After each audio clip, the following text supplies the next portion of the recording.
All right. So last episode, I said I was very underwhelmed, and I think that was because they were setting up and gearing up for this episode. So let's get into it. Y'all ready to talk about this? Let's go.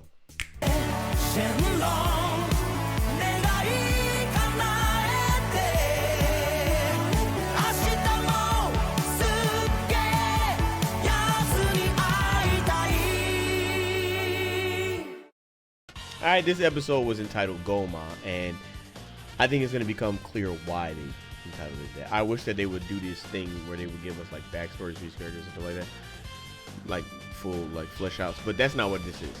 So we pick up where they left off, where Majin Du and Arin Su and Majin Ku walk up with a Dragon Ball, and Supreme Kai Nahare speaks to his sister. Tries to convince her to give them the Dragon Ball without a fight, but obviously she has her own goals, which Nahare outlines as her wanting to be the Supreme Demon King. And she wants apparently like a vicious demon world, like one that, you know, makes the other places bow. That's what she said.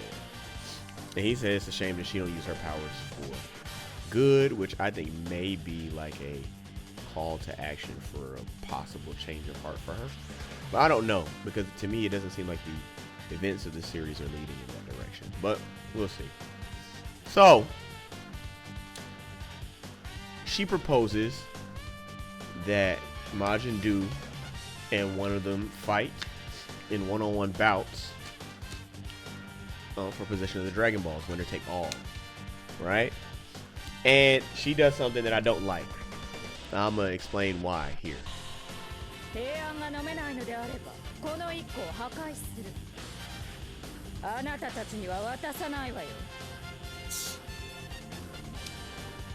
So my problem with this logic, we need to evaluate it. I've never seen anyone destroy a Dragon Ball in the entire series, ever.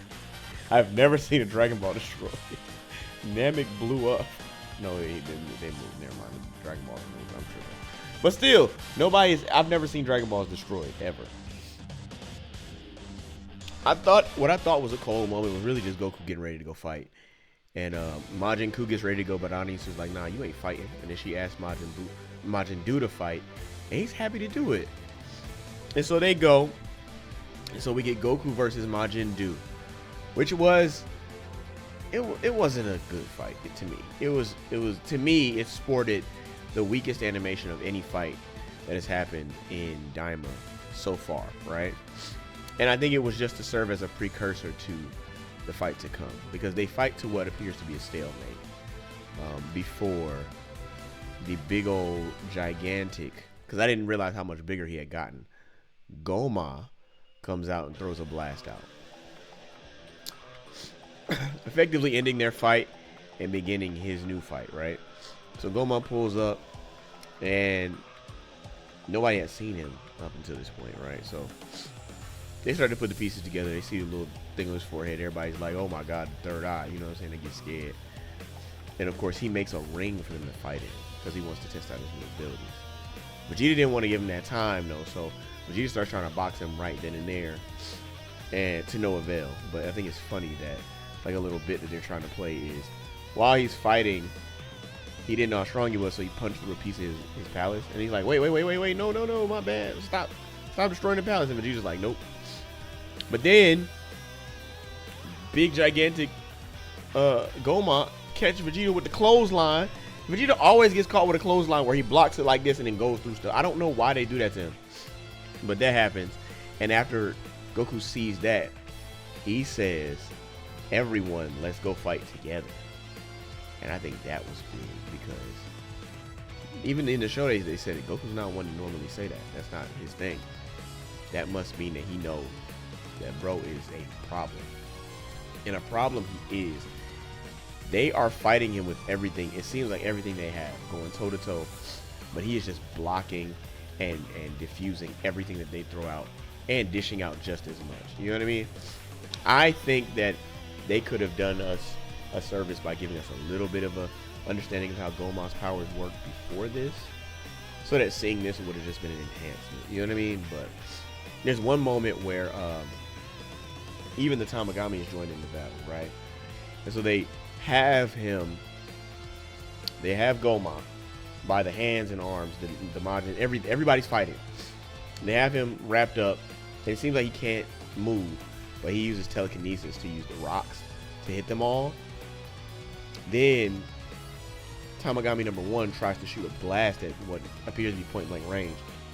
He stops it and sends it back. He got busted abilities. There's one point where they all use their charged up beam attacks on him, and he uses some sort of barrier to block it all.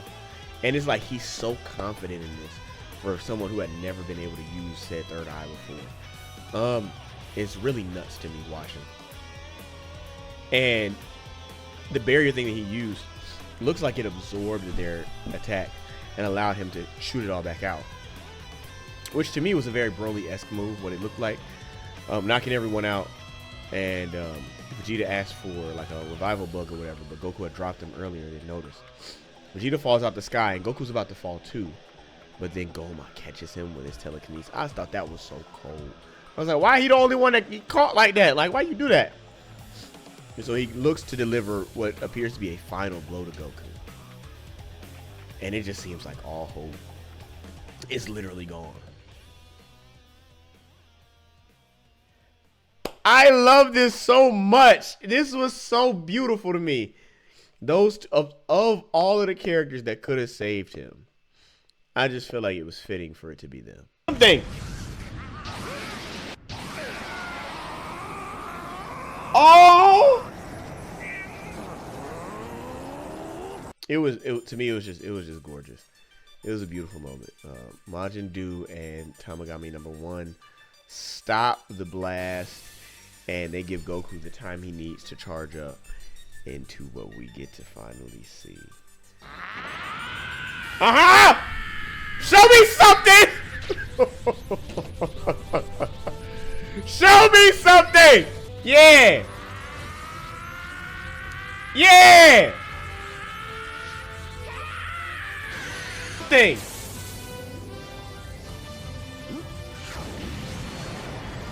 That ain't now. Look at him! He's so cold. Why is he so cold? Super Saiyan 3 for the first time on the screen, and that's where the episode ends. I'm hyped because I need to see what's gonna happen next. Like, the next episode is called Awakening, and Goku, you need something, because right now he's treating y'all like y'all don't matter, and I don't like it. But let me know what you guys think about this.